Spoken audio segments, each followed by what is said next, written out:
อต้อนรับเข้าสู่ช่องป้าจำลองสหายหลายคนคนที่มาขายไม่มีตลาดเท่าไหร่เนาะตลาดน้อยเดียว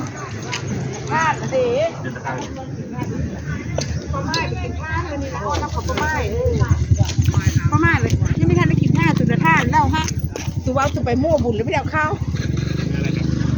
ตลาดน้อยหรือว่ามันเลยก็บ่มีตลาดเนาะฮะ เงียบใบ คือบ่มีตลาดเหรอ นั่นละอันนั้นมายามนี่นะเฮ้ยอันนั้นน่ะเนาะ อันใด อันนั้นละ มันปลูกแล้วบ่เอาเขาก็ขายตลอดเลยเนาะจังว่าเด้เรายังซื้ออะโยมจะก็ไปซื้อแหละโอ้ยชุดอันนี้มาแต่ชิเลอเด้ เอาขึ้นมาโดน โอ้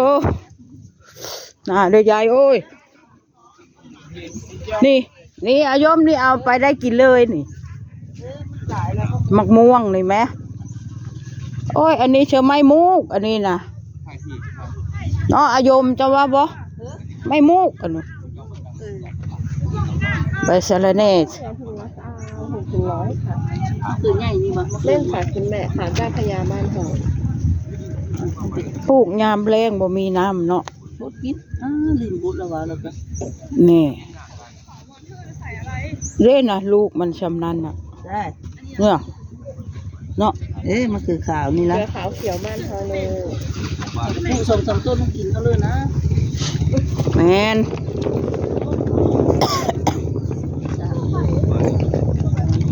จะปลูกมองใดเลยอะน้องเฮือนบอกปลูกเลยมันมักพริกนะมักพริกนะไปปลูก มันมีก็ได้แล้วต้น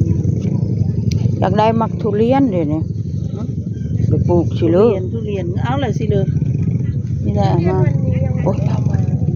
ยามฝน โพดเอา โอ๊ยกับย่านบ่มีน้ำในลาต่อไปผัดหน้าแรง สวยแต่เนาะมันเตี้ยบอกว่ามีอันนั้นนะมันเตี้ยไหมแม่นค่ะขนุนเป็นทุ่งคุณแม่ เดี๋ยวไปเบิ่งอยู่ ภาพมาเป็นหมากไวเลย ไปเบิ่งอยู่นะอัน เราก็ได้หูดเราเยอะมา แม่ เลือกเอาเลย ไปเลือกเอาโลดอยากได้ผู้เดือก็ได้ใบสะระแหน่ใบสะระแหน่ใบสะระแหน่โอ้มักพริกอีกชักบาทเฮ้ย 100ค่ะ ไปขุดระบบเครียดนะ พูดแล้ว ได้หลายแท้ ได้เป็นกิโล ป้าตม่วงยังวะอันนี้ป้ามักม่วงนะซูน่ะดกแท้อะโยมมักม่วงอันนี้นี่มะม่วงใบเผาเบาใต้ป้าจมม่วงนี่คือดกแบบนี้ ต้นชักบานอันนั้นน่ะ ม่วง150ค่ะ โอ้ยเอามือแบบใดได้แตกพอดี เอามือแตกพอดีเฮ้ยเอาแม่เท้าเอาแม่มักม่วงนะ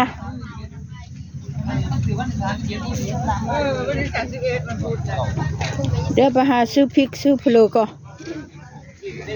ไปช่างมาหาซื้อเพลือ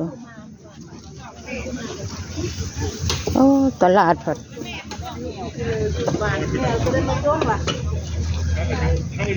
อะไร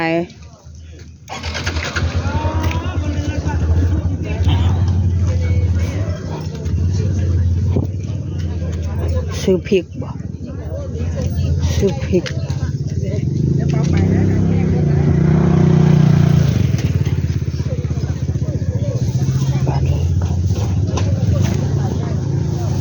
ซื้อปลาแดกก่อนอันนี้จะค่อยมาซื้อ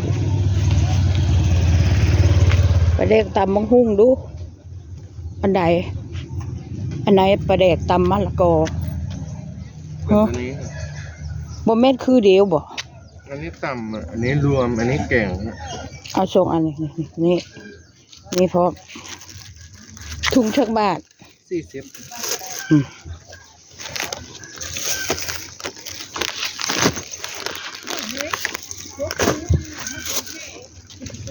จะเอาแกงให้ค่อยหรือเปล่า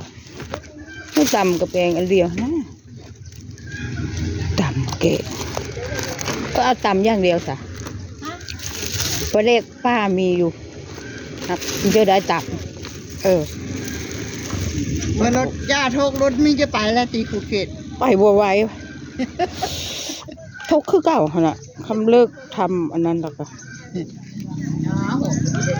นั่นละซื้อแล้วนี่เท่าไหร่วะ30 เป็น60 บาทนะ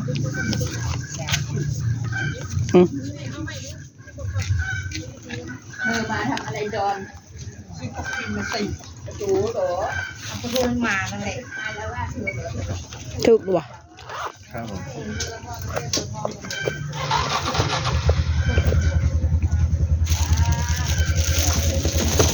ผม ว้ายเด็กตำมะระโกเด็กตำมะระโก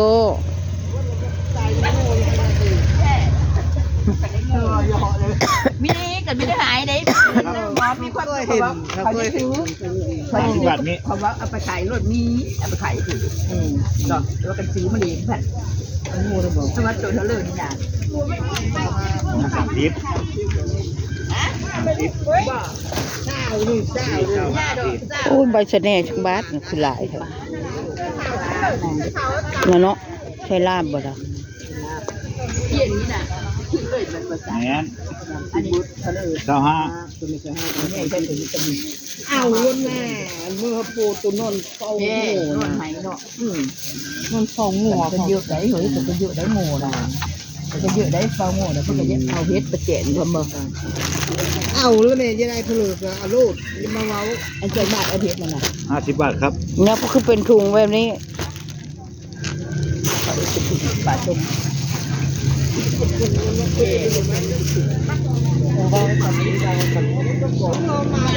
ใบชะนีอยากได้เด็ด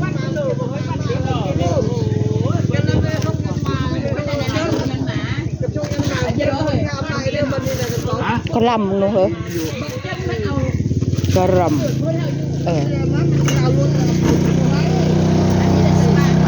40 บาท โลนึงผูก อันนี้ก็40 บาทเจ้าหัวไหนอันนี้ได้เจ้าหัวด้วย เอาหัวแน่นเอาหัวแน่นๆน่ะหนัก นั่นหนักแน่น ๆเออ แล้วจ่ายทุนเราไปจ่ายแล้ว จ้าก็เอาเบิร์ดที่กันเอาน่ะเดี๋ยวก็เอามาคิดฟอร์ม เจอเดียวอีกแล้ว ชื่ออะไร เด้อกองชุมกุ้มกองใช้เครดิต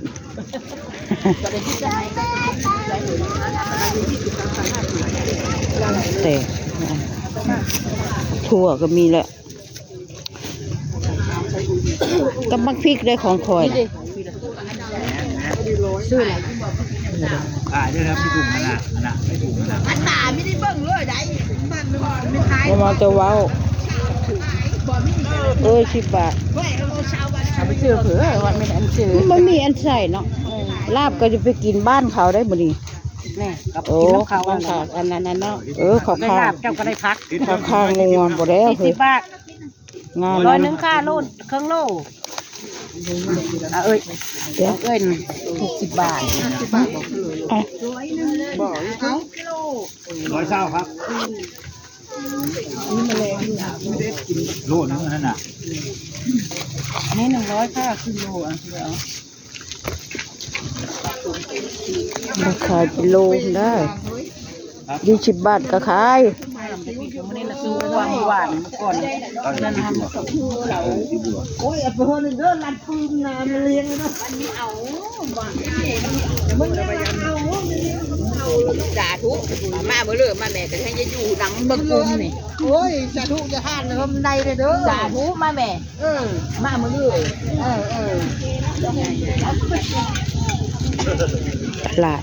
ตลาดน้อย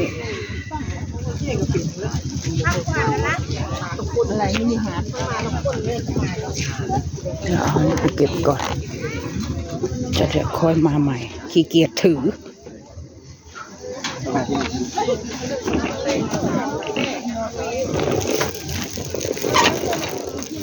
โอเคค่ะ ประมาณนี้ขอจบคลิปแค่นี้ค่ะ